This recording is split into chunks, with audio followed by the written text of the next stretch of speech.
जय श्री राम। आपसे आज बात करेंगे जी केजरीवाल के जो कोर्ट में उसको पेश होना था उसके बाद के प्रकरण की। कल रात से ही ये अटकलें लगाई जा रही थी। मैंने भी आपको एक वीडियो दिया था कि केजरीवाल किसी भी समय अरेस्ट हो सकता है, लेकिन आज वो अरेस्ट नहीं हुआ।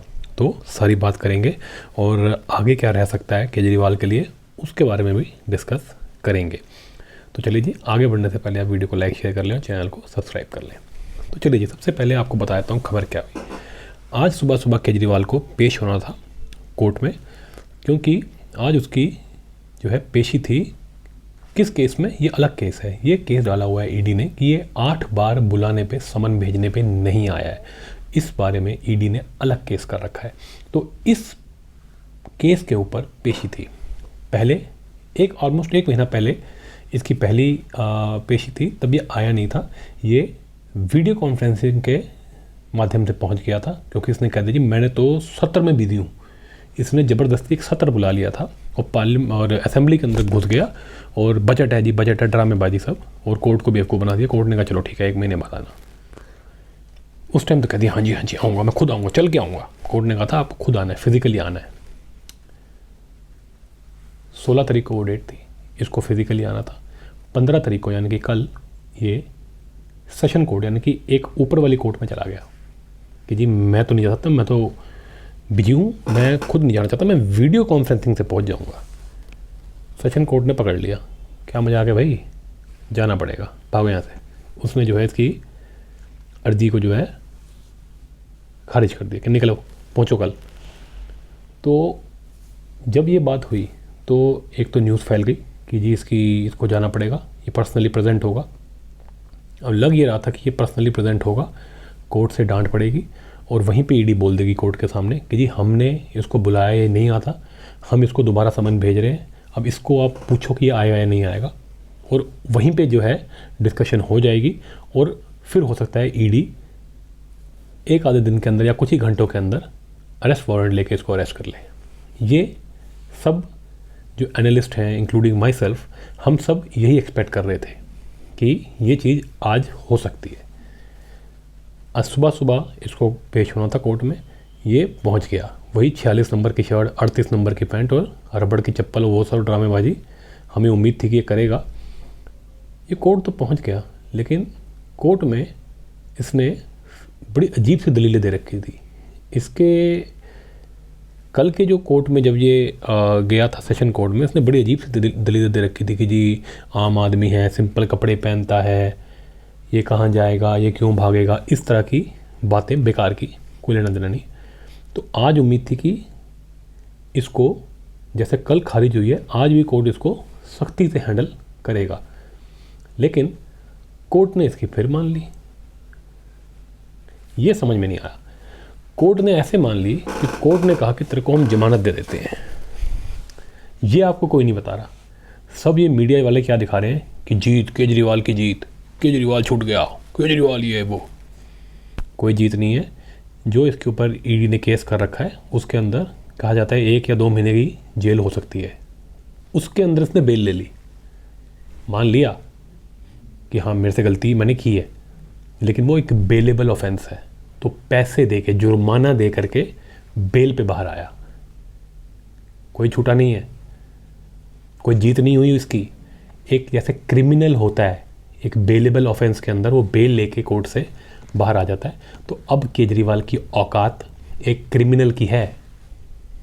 जैसे आपको पता होगा कई बार सोनिया गांधी और राहुल गांधी के ऊपर ये एक तरह का जिसे कहते हैं धब्बा लगा हुआ है और इनका मजाक उड़ाया जाता है। जब भी कांग्रेस और बीजेपी के बीच में कुछ जिसे कहते हैं ना भाषणों वाली एक लड़ाई हो जाती है, तो उसके अंदर कई बार बीजेपी वाले लोग बोलते हैं कि इनके तो सोनिया और राहुल दोनों बेल पे बाहर है।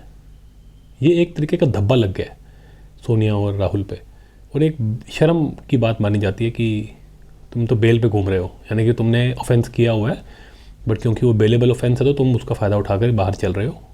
तो एक मोरालिटी से इसको बेकार, गलत चीज़ मानी जाती है और एक मतलब नीचा दिखा जाता है इसके अंदर कि तुम हो तो क्रिमिनल टाइप, अगर क्रिमिनल केस के अंदर है या हो तो तुम कोई ना कोई आरोपी। एक गलत नज़र से इसको देखा जाता है पॉलिटिक्स के अंदर। लेकिन केजरीवाल तो इन सबसे ऊपर निकल चुका है। वो तो थेथर हो चुका है, बेशरम। मतलब कुछ भी झूठ बोलवा लो। CAA के ऊपर झूठ बोल दिया, हर डिपार्टमेंट के अंदर 3 स्कैम कर दिए। दिल्ली के बच्चों को दारू पिला दी फ्री 1+1। शीश महल बना लिया। दिल्ली में नकली दवाएं बेच दी, नकली फर्जी टेस्ट कर दिए, फर्जी स्कूल बनाए, टॉयलेट को स्कूल बता रहा है। ट्रांसपोर्ट के अंदर स्कैम कर दिया, पानी के अंदर स्कैम, बिजली के अंदर स्कैम, हर जगह स्कैम। तो ये तो शर्म ख़त्म हो चुकी है, ये तो बिल्कुल ही बेशर्म हो चुका है। अब ये तो एक बातें मशहूर हैं कि भी जैसी जनता होती है वैसी लीडर मिलता है। तो ये तो बिल्कुल बेशर्म है। तो क्या दिल्ली की जनता भी बेशर्म है? मेरा ये सवाल है। जनरली लोग ऐसी बातें बोलते नहीं हैं वीडियो में, क्योंकि उनके सब्सक्राइबर्स को बुरा लग जाता है। लेकिन सच यही है कि दिल्ली ने अपने छाती के ऊपर एक राक्षस बिठा रखा है, और कहीं ना कहीं इसके अंदर दिल्ली के लोगों की गलती है जो इसको वोट देते हैं। तो ज़रा आप सोचें, हमारे दिल्ली के सब्सक्राइबर जिन्होंने इसको वोट नहीं दिया है वो तो रोते हैं बेचारे कि दिल्ली का इसने बेड़ा गर्क कर दिया, और ऐसे लोग जिन्होंने इसको वोट दिया है वो अब पछताते भी हैं। वो हमें लिखते हैं, फ़ोटो में भेजते हैं दिल्ली के हालात के, कितना कितना कूड़ा जमा हुआ है, कहाँ कहाँ ये पोस्टर लगाता है दिल्ली में केजरीवाल ने, ये वो ड्रामेबाजी सब। तो दिल्ली वाले ज़रा सोचें, जो भी आज भी इसको जो है कि ईमानदार कट्टर ईमानदार जो पता नहीं कौन सा ये क्रांति ले आएगा जो सोचते हैं, ये ज़रा दिमाग लगाएं। इस आदमी को जिता मत देना दोबारा, वरना दुनिया हंसेगी तुम पे। किस तरह अपने बच्चों को शक्ल दिखाओगे अपनी?